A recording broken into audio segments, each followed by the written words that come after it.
Marisella, mi esposa.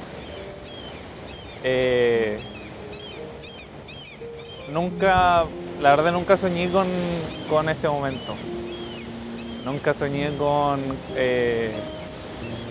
casarme, pero llegaste en mi vida acá en Antofagasta y de a poco empezó a crecer ese momento de que nos pudiéramos unir. Y ahora, ya que somos marido y mujer,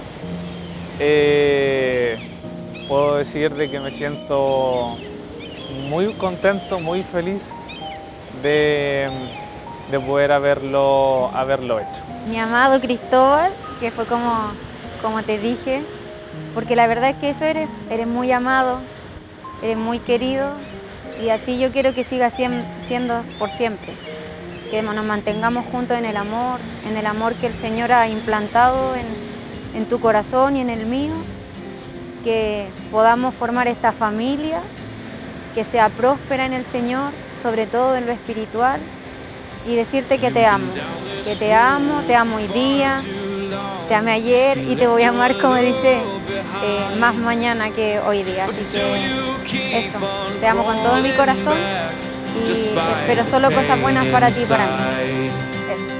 Cause all that I want is for you to be happy. Give me a chance to show that you can be.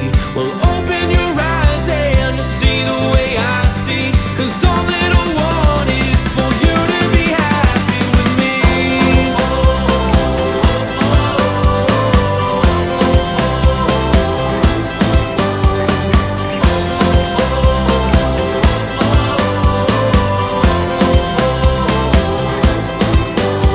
Your tears, they say 1,000 words. I've heard them all before. The ones who love the most, my dear, are the ones left hurting more. He broke